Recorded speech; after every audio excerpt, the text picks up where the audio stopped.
Hey guys, welcome back to Honor Tales. I found a story, and honestly, I couldn't sleep after reading it.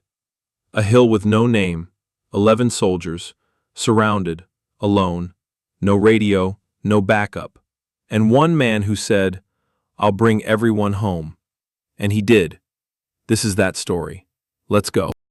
They said the hill had no name. The army hadn't given it one yet. The men who fought on it called it simply the Hill. And for Sergeant Marcus Devlin of Knoxville, Tennessee, that nameless hill in the jungles of Vietnam became the place where everything he thought he knew about fear, about duty, and about the kind of man he truly was put to the only test that ever really matters.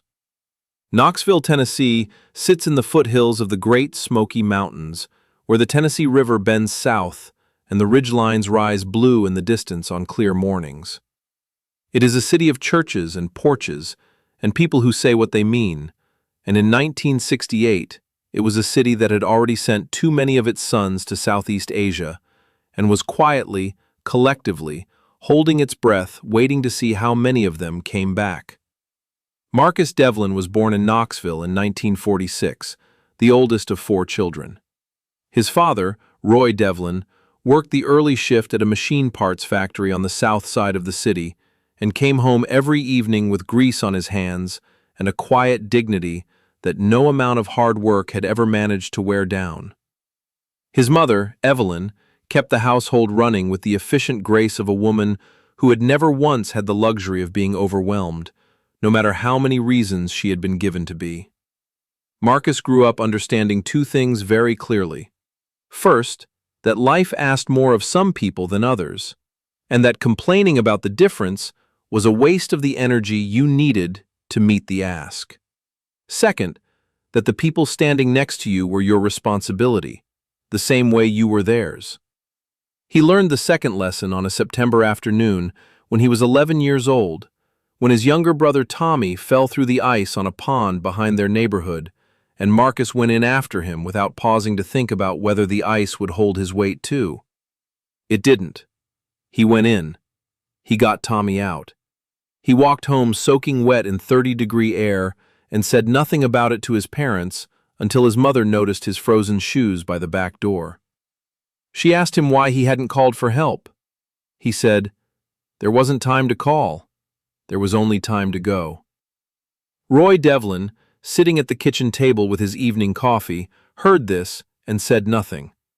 But Marcus caught his father looking at him with an expression he had never seen before, something between recognition and quiet sorrow, as though Roy understood something about his oldest son that Marcus himself would not understand for another 7 years.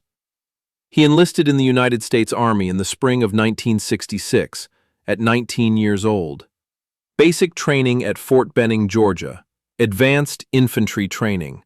Then orders that no young soldier read without feeling the weight of the world shift slightly beneath his feet. Vietnam.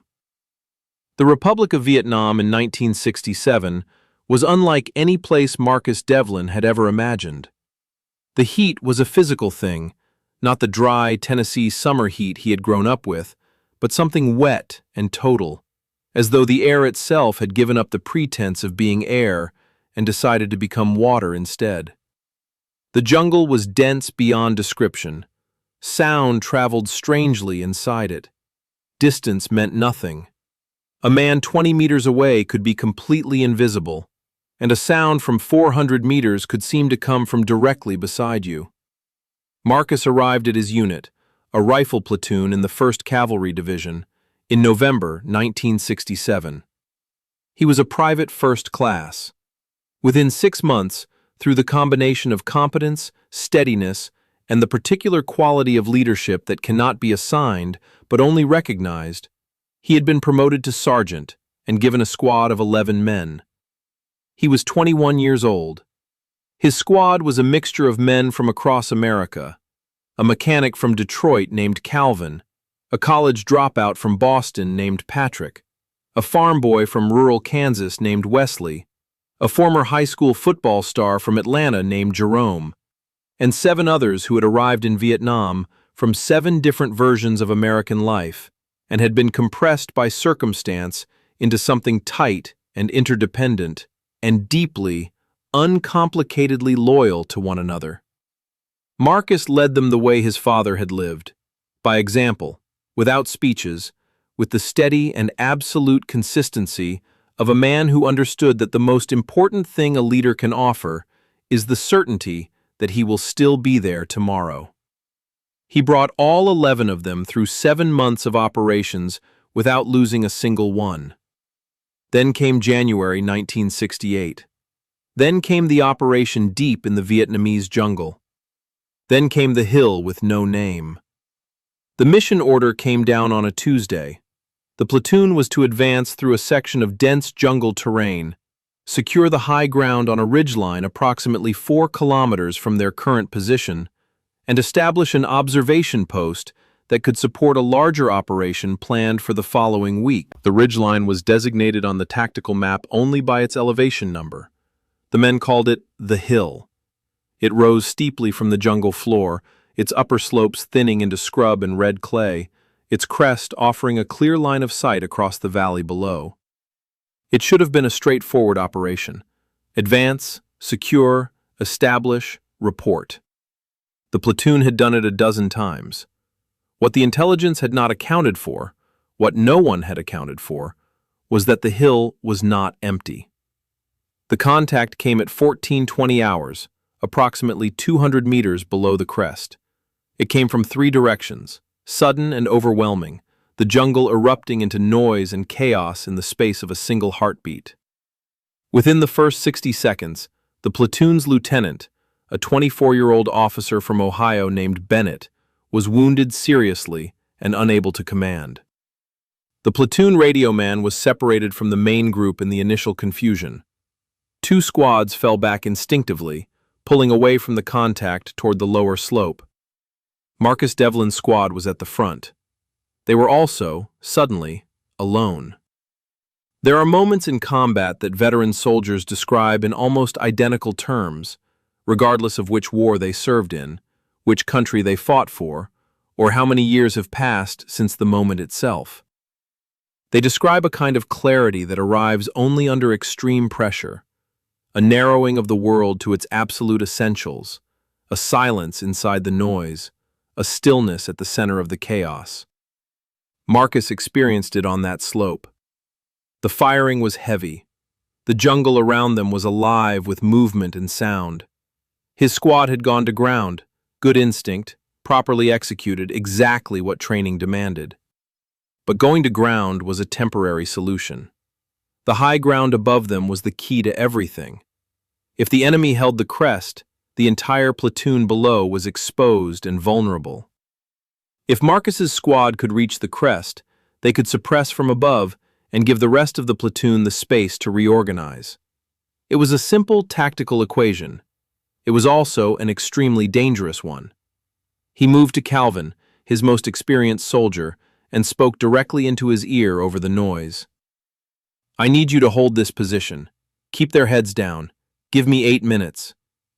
Calvin looked at him.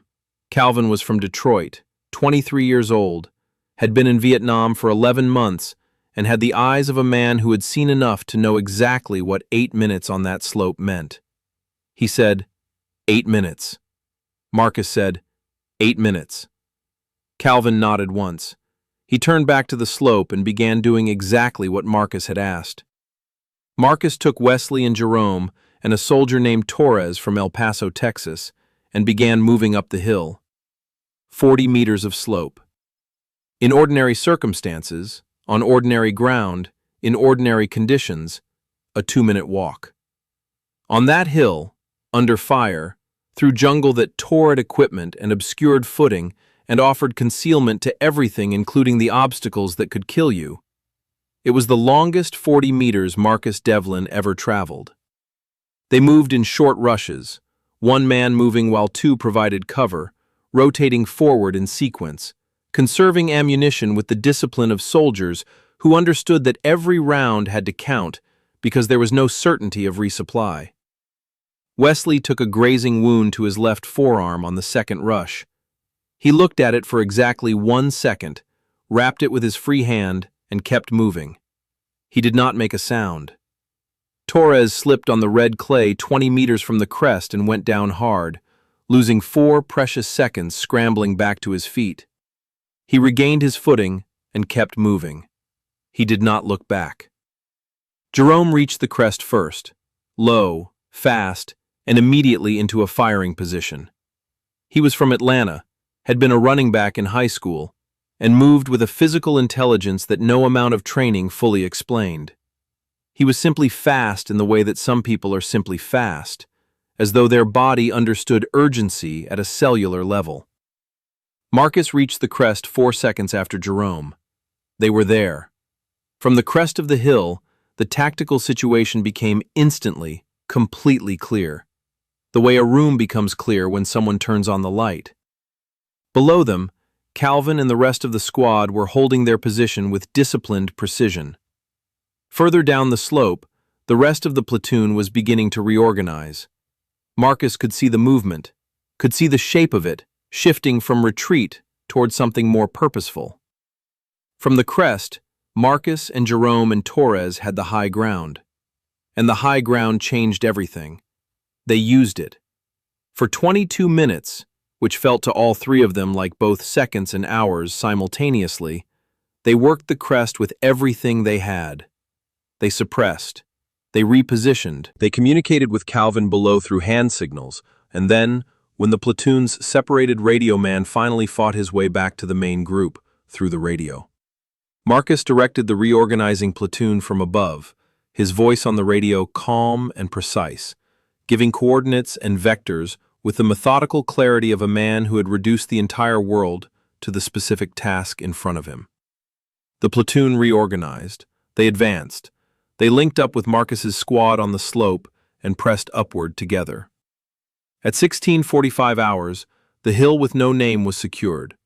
Lieutenant Bennett survived his wounds. He was evacuated and spent 3 months recovering before returning to duty. When he came back to the platoon, the first thing he did was find Marcus Devlin and shake his hand for a long time without saying anything. Marcus understood this perfectly. Some things are not improved by words. Wesley's arm healed cleanly. He joked for the rest of his tour that the scar looked like a river on a map, and that every time he looked at it, he knew exactly where he'd been.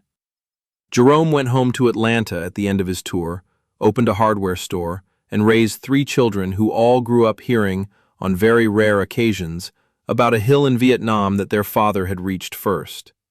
He never told them everything. He told them enough.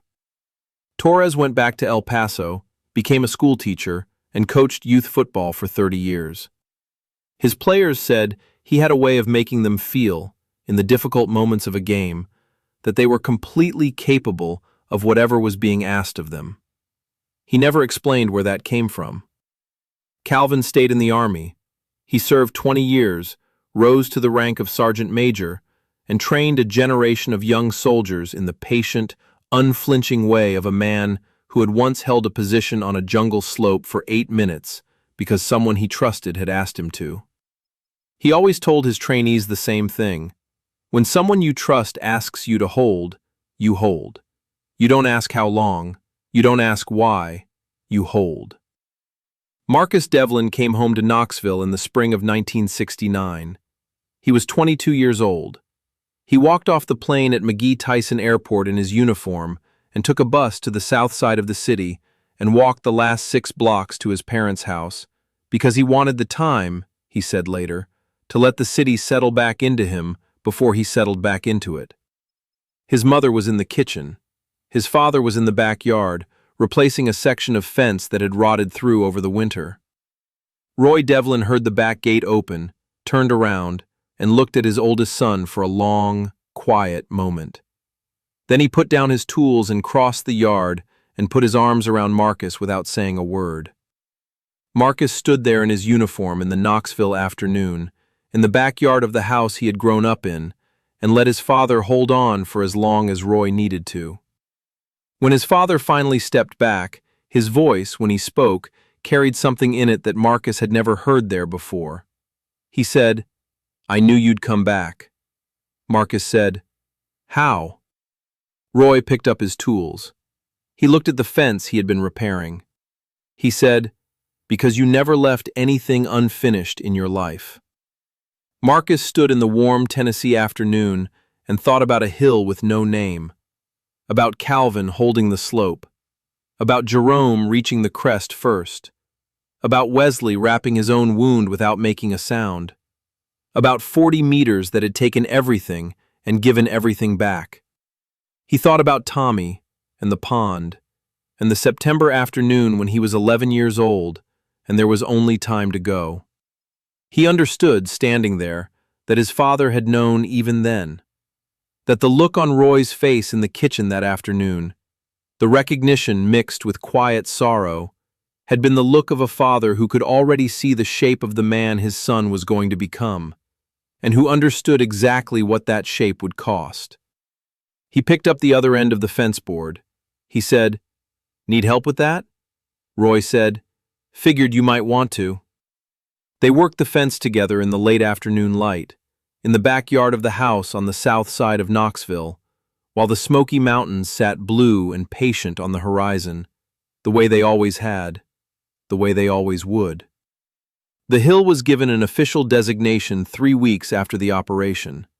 It appeared in one report, in one filing cabinet, in one military records office somewhere in the continental United States.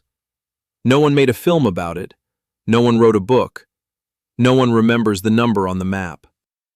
But in Knoxville, Tennessee, there was once a boy who went into a frozen pond without pausing to think about the ice, because there was only time to go.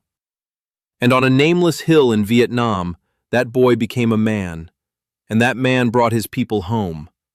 This was Marcus Devlin. This was the hill. Guys, this was Marcus Devlin, a simple man from Knoxville, who never left anyone behind. I hope this story hit you the way it hit me. If it did, subscribe, share, comment, because these stories deserve to be heard. I'll see you in the next one. This is Honor Tales. Take care, guys.